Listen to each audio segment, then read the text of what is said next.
السلام علیکم ورحمۃ اللہ وبرکاتہ۔ اعوذ باللہ من الشیطان الرجیم، بسم اللہ الرحمن الرحیم۔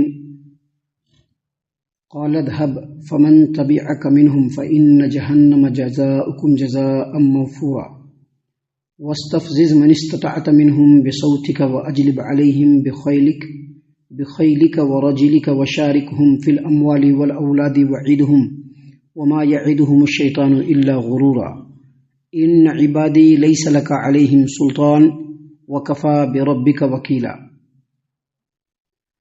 محترم سامعین کرام، سورہ بنی اسرائیل سورہ نمبر 17 اور اسی سورت سے بھی آپ کے سامنے آیت نمبر 63 64 65 63 64 65 یہ چند آیات آپ کے سامنے تلاوت کی گئی۔ سامعین کرام، اس سے پہلے کے درس میں یعنی کل کے درس میں جو گزشتہ کل جو درس قرآن آپ کے سامنے پیش کیا گیا، اس میں اللہ تبارک و تعالیٰ نے آدم علیہ السلام اور ابلیس کے قصے کو بیان فرمایا، اور یہ بیان فرمایا کہ اللہ تبارک و تعالیٰ نے جب آدم کو پیدا فرمایا تو تمام کے تمام فرشتوں کو یہ حکم دیا، ابلیس سمیت، کہ جیسے ہی میں آدم کو روح ڈالوں تم لوگ فوراً آدم کی تعظیم اور تکریم میں سجدہ کرنا۔ یہاں پر سجدہ کرنے کے تعلق سے یہ بات سمجھ لیجئے کہ یہ سجدہ تعظیمی تھا جو پہلے تو اللہ تبارک و تعالیٰ نے حکم دیا، لیکن امت محمد یعنی نبی کریم صلی اللہ علیہ وسلم کی جو امت ہے اور ان کے اوپر جو اللہ تبارک و تعالیٰ نے نبی صلی اللہ علیہ وسلم کے ذریعے سے شریعت نازل فرمایا، اس میں کسی کے لیے بھی کسی بھی طرح کا سجدہ کرنا جائز نہیں، کسی کے لیے بھی کسی بھی طرح کا سجدہ کرنا جائز نہیں۔ کوئی بڑا بزرگ آ رہا ہے اس کے سامنے جھک گئے، شریعت میں یہ بالکل جائز نہیں ہے۔ سجدہ کر لیا یہ بالکل جائز نہیں، نبی صلی اللہ علیہ وسلم نے اسے منع فرمایا ہے، ہماری شریعت میں بالکل ناجائز ہے۔ پہلے اللہ تبارک و تعالیٰ نے دوسری شریعتوں کے اندر یا یہاں پر اللہ تبارک و تعالیٰ نے حکم دیا یہ تعظیمی سجدہ ہے۔ تو اللہ تبارک و تعالیٰ نے آدم علیہ السلام کو جب پیدا فرمایا تو فرشتوں کو اور سبھی کو حکم دیا کہ تم لوگ سجدے میں گر پڑنا۔ تمام کے تمام فرشتوں نے سجدہ کیا، لیکن ابلیس نے ازراہ تکبر سجدہ نہیں کیا، کہا کہ میں آدم سے بہتر ہوں۔ اللہ تبارک و تعالیٰ نے اس کو راندہ درگاہ کیا۔ جب اس نے یہ سوچا اور یہ خیال کیا کہ آدم کی وجہ سے میری یہ حالت بنی ہے، تو اس نے اللہ تبارک و تعالیٰ سے مہلت مانگی کہ اللہ تبارک و تعالیٰ جس آدم کو تم نے اور اس کے اولاد کو تم نے شرف و فضل سے بخشا ہے، تھوڑی مہلت دیجئے، اس میں سے اکثر کو میں بہکا دوں گا، تھوڑی مہلت دیجئے، اس میں سے اکثر کو میں بہکا دوں گا۔ تو اللہ تبارک و تعالیٰ نے اس کو کہا، یہاں پر اللہ نے فرمایا اذهب، قال اذهب مطلب اذهب، تو جا، تجھ کو مہلت دیا گیا، تو جا، تجھ کو مہلت دیا گیا۔ جیسا کہ اللہ تبارک و تعالیٰ نے قرآن کریم سورۃ الحجر میں فرمایا، اللہ تبارک و تعالیٰ نے ابلیس سے کہا قال فإنك من المنذرین، جا تجھ کو مہلت دیا گیا الی یوم الوقت المعلوم، ایک مقرر وقت تک کے لیے یعنی قیامت تک کے لیے۔ تو اللہ تبارک و تعالیٰ نے کہا کہ اذهب، جا، تجھ کو مہلت دے دیا گیا قیامت تک کے لیے، اللہ تبارک و تعالیٰ کی طرف سے، میری طرف سے تم کو مہلت مل گئی۔ لیکن فمن تبعک منہم فإن جہنم جزاؤکم جزاء موفورا، جو بھی اس روئے زمین پر تیری پیروی کرے گا، تیرے بتائے ہوئے طریقے پر چلے گا، تو تم تمام کو یعنی تم کو بھی اور ان لوگوں کو بھی جہنم بدلہ دیا جائے گا جو بھرپور بدلہ ہے، پورا بدلہ ہے۔ جزاؤکم جزاء موفورا فإن جہنم جزاؤکم جزاء موفورا، تیری جو لوگ بھی پیروی کریں گے تو تمہارا بھی ٹھکانہ جہنم ہے، اور جو تیری پیروی کرنے والے ہیں ان کا ٹھکانہ بھی جہنم ہے، اور یہ پورا بدلہ ہے، اس میں کوئی کمی نہیں کی جائے گی۔ سامعین کرام، اللہ تبارک و تعالیٰ نے مزید اس کو چھوٹ دیا، ابلیس کو اللہ تبارک و تعالیٰ نے مزید چھوٹ دیا۔ کیا چھوٹ دیا؟ اللہ نے فرمایا وَاسْتَفْزِزْ مَنِ اسْتَطَعْتَ مِنْهُمْ بِصَوْتِكَ، ان میں سے جس کو بھی تو چاہے بہکانا چاہے تو بہکا سکتا ہے، اپنی آواز سے بہکا لے۔ یعنی انسانوں میں سے، آدم کی اولاد میں سے جس کو بھی تو بہکا سکے تو اپنی آواز سے بہکا لے۔ اپنی آواز مطلب شیطانی آواز۔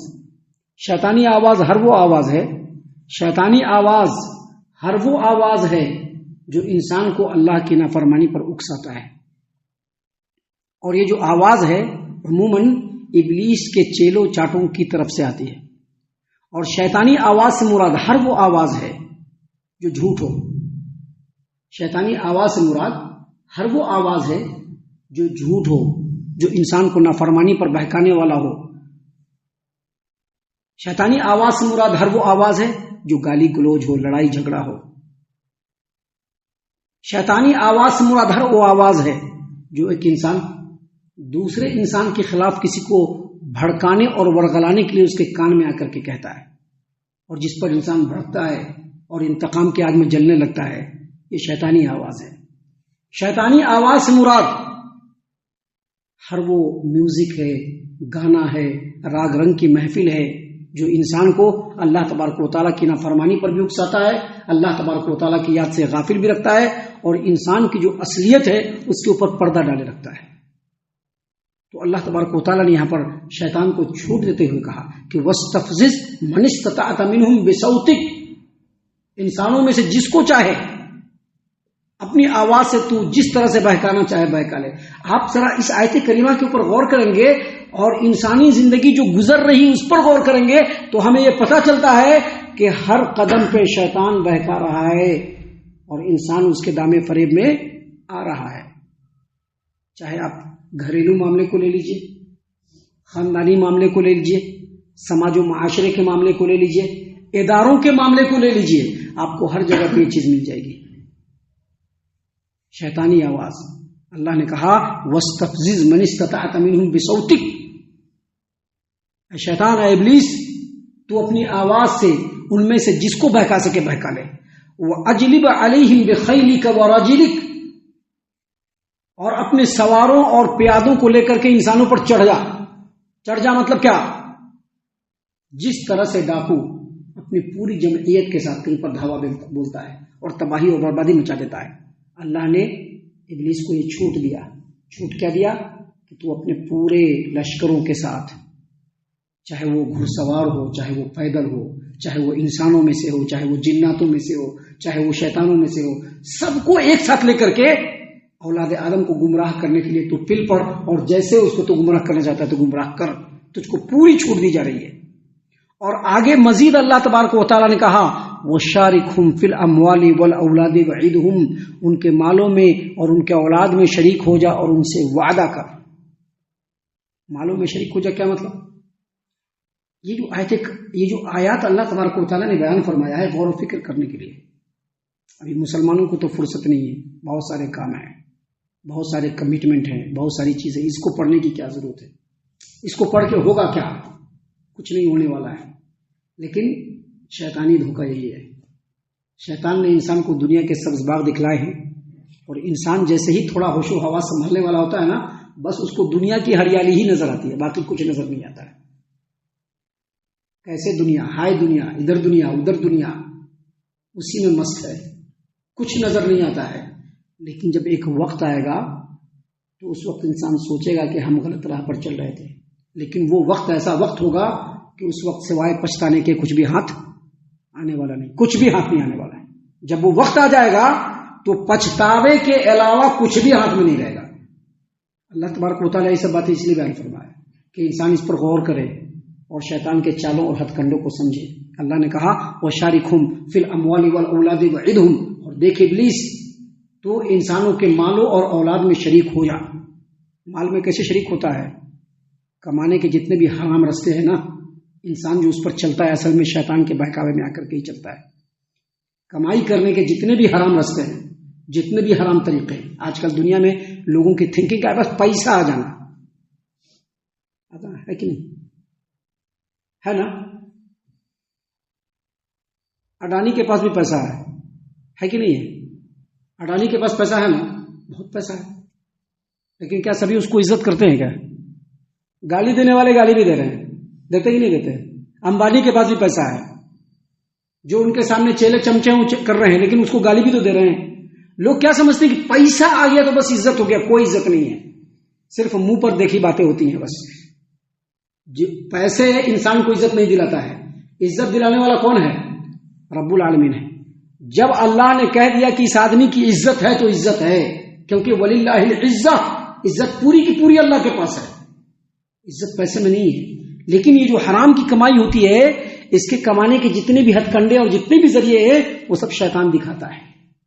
اور حرام خور انسان، جو حرام خور انسان ہوتا ہے وہ شیطان کے مشوروں کو اس طرح سے قبول کرتا ہے کہ شیطان بھی ان کے کام میں شریک ہے، اور کمپلیٹلی اس کو شیطان حرام میں ملوث کر کے الگ ہو جاتا ہے، اور گناہوں کا پورا بوجھ کس کے اوپر پڑتا ہے؟ انسان کے اوپر. شیطان نکل گیا، حرام راستہ دکھا کر کے شیطان ہٹ گیا، اور بوجھ گناہ کا کس کے اوپر آیا؟ انسان کے اوپر آیا. یہ ہے مال میں شرکت، یہ ہے مال میں شرکت. اور مال میں شرکت کی تفسیر یہ بھی کی گئی ہے کہ جیسے مشرکین مکہ اپنے مالوں میں سے ایک حصہ اللہ کے لیے نکالتے تھے اور ایک حصہ اپنے بتوں کے لیے نکالتے تھے. اور مالوں میں شیطان کی شرکت سے مراد یہ بھی ہے کہ چاہے وہ بتوں پر ہو، چاہے وہ دیولوں پر ہو، چاہے وہ آستانوں پر ہو، چاہے وہ درگاہوں پر ہو، جو چڑھاوے کا مال چڑھایا جاتا ہے اس میں بھی شیطان شرکت کرتا ہے. یا اللہ تبارک و تعالیٰ کے علاوہ غیر اللہ کے نام پر جتنے بھی جانور ذبح کیے جاتے ہیں وہ سب شیطان کے مال میں شرکت ہے. اللہ تبارک و تعالیٰ نے کہا وہ شارکم فی الاموال، تم انسانوں کے مال میں شریک ہو جا، والاولاد، اور انسانوں کے اولاد میں شریک ہو جا. اولاد میں کیسے شریک ہوتا ہے؟ ابھی بیٹا کون دیتا ہے؟ کسی کو بیٹا اور بیٹی دیتا ہے کون دیتا ہے؟ اللہ دیتا ہے نا. لیکن بیٹا بیٹی جب پیدا ہو گیا تو کہیں گے پیر بخش، یہ پیر صاحب کی بخشش ہے، پیرا دتا، یہ پیر صاحب کا دیا ہوا ہے. عبد النبی، یہ نبی کا بندہ ہے، نبی سے مانگا تو دے دیا. اولاد مانگنا ہوگا اللہ سے، لیکن مانگنے کہاں جائیں گے؟ درگاہوں پر. یہ اولاد میں شرکت ہے. اللہ نے کہا کہ تو ان کے مالوں میں، ان کے اولاد میں شرکت کر، وعدہم، اور ان سے وعدہ کر کہ تو ایسا کر تیرے لیے اچھا ہوگا. لیکن شیطان کا وعدہ سوائے دھوکے کے اور کچھ بھی نہیں ہے. شیطان تو آج وعدہ کر لے گا، لیکن کل قیامت کے دن جب شیطان موجود ہوگا، ابلیس موجود ہوگا اور انسان بھی موجود ہوگا اور کہے گا تمہارے ہی کہنے پر ہم اس راستے پر چلے تھے، تو اللہ تبارک و تعالیٰ نے قرآن میں واضح کر دیا ہے کہ شیطان اور ابلیس اس وقت کہے گا کہ ہم نے تو صرف ایک بات تمہارے سامنے کہی، دلیل بھی نہیں دیا، تم نے ایکسپٹ کر لیا، وہ تمہاری مرضی ہے، آج تمہارے کسی بھی چیز میں ہم تمہارے ساتھ نہیں ہیں. تو شیطان کا جو وعدہ ہے وہ دھوکہ ہے، اور اللہ نے یہ سب باتیں اس لیے بتلائی ہے تاکہ انسان ان چیزوں پر غور و فکر کر کے اپنی زندگی کو بچانے اور بنانے کی کوشش کرے. آگے اللہ نے مزید کہا یہ حل ہے، یہ اللہ تبارک و تعالیٰ کی طرف سے حل ہے کہ اس مشکل مسئلے سے آدمی کیسے بچے گا. ابھی کوئی مشکل آتی تو اس کا حل بھی ہونا چاہیے نا. ابھی کوئی مشکل بات آئی تو اس کا حل ہونا ہے کہ نہیں ہونا ہے؟ تو اس کا حل کیا ہے؟ اللہ نے فرمایا ان عبادی لیس لک علیہم سلطان.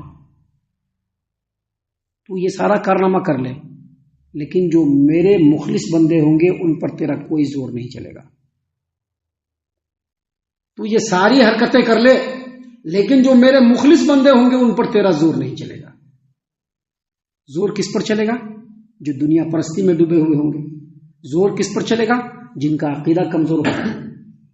اس در پہ جانا ہے، اس در پہ جانا ہے، اس در پہ جانا ہے، یہاں نہیں ملا تو وہاں چلے جائیں گے، اس درگاہ پر نہیں ملا تو اس درگاہ پر چلے جائیں گے، اس آستانے پر نہیں ملا تو اس آستانے. ہوتا نا، دیکھتے نا ابھی چھوٹے دیول سے کام نہیں چلتا ہے تو بڑے دیول میں لوگ جاتے ہیں. جاتے کہ نہیں جاتے ہیں؟ ابھی چھوٹے دیول سے کام نہیں چلا تو اب کہاں جائیں گے؟ بڑے دیول پہ جائیں گے. چھوٹے مزار پہ کام نہیں چلا تو کہاں جائیں گے؟ اجمیر شریف چلے جائیں گے. وہاں بھی کام نہیں چلا تو کہاں جائیں گے؟ کربلا شریف چلے جائیں گے. تو یہ جو کمزور ایک عقیدے کے لوگ ہوتے ہیں اور جو لوگ دنیا پرستی میں بالکل ملوث ہوتے ہیں کہ ان کو حرام حلال سے کوئی مطلب نہیں ہوتا ہے، بس کیسے بھی دنیا مل جائے، بس ایسے ہی لوگوں پر شیطان کا زور چلتا ہے. اللہ نے فرمایا کہ میرے جو بندے ہوں گے، جو میری طرف جھکنے والے ہوں گے، مجھ سے مدد مانگنے والے ہوں گے، مجھ پر بھروسہ رکھنے والے ہوں گے، ایسے لوگوں پر تیرا زور نہیں چلے گا. کیونکہ جو اللہ کے نیک بندے ہوتے ہیں نا، ان کو شیطان اگر بہکانے کی بھی کوشش کرتا ہے اور اگر کسی وجہ سے غلطی ہو گئی بھی بشری تقاضے سے تو فوراً وہ اس کو ایکسیپٹ کرتے ہیں اور فوراً اس پر اللہ سے اپنے گناہوں کی معافی مانگتے ہیں. ان کو سمجھ میں آ جاتا ہے کہ شیطان نے بہکایا.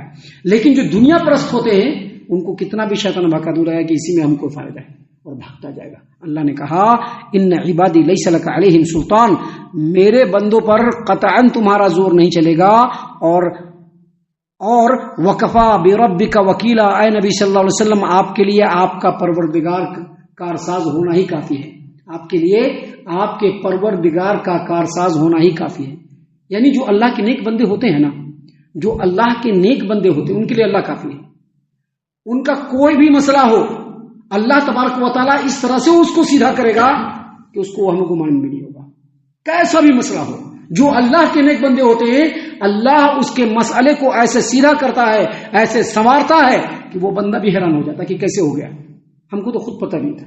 اور پھر اس بندے کا اللہ تبارک و تعالیٰ سے محبت اور اللہ پر بھروسہ اور مضبوط ہو جاتا ہے. تو ان تمام باتوں کا خلاصہ یہ ہے کہ اگر شیطان کے چالوں سے بچنا ہے, اس کے ہتھ کنڈوں سے بچنا ہے, تو اللہ تبارک و تعالیٰ کی پناہ میں آنا ہوگا. اللہ کی پناہ میں آئے بغیر کوئی بھی انسان شیطان کے ہتھ کنڈوں سے بچ نہیں سکتا ہے. ہم اللہ سے دعا کرتے ہیں کہ اللہ تعالیٰ ہم تمام کو ان تمام باتوں کے اوپر خوب غور و فکر اور تدبر کرنے کے ساتھ ساتھ ان باتوں کے اوپر عمل کرنے کی بھی توفیق عطا فرمائے, آمین. اللہ تعالیٰ ہم تمام کو صحیح معنوں میں پکا سچا مومن مسلمان بنائے, اللہ اور اس کے رسول صلی اللہ علیہ وسلم کی اطاعت و فرما برداری کرنے والا بنائے, صحابہ کرام رضی اللہ عنہم کے طریقے پر چلنے والا بنائے, جنت الفردوس میں جگہ عطا فرمائے. اے اللہ ہم تمام کو جہنم سے پناہ دے, اے رب العالمین ہم تمام کو جہنم سے پناہ دے, اے مالک الملک ہم تمام کو جہنم سے پناہ دے, آمین یا رب العالمین. وما علینا الا البلاغ المبین. تبارك الذي نزل الفرقان على عبده ليكون للعالمين نذيرا.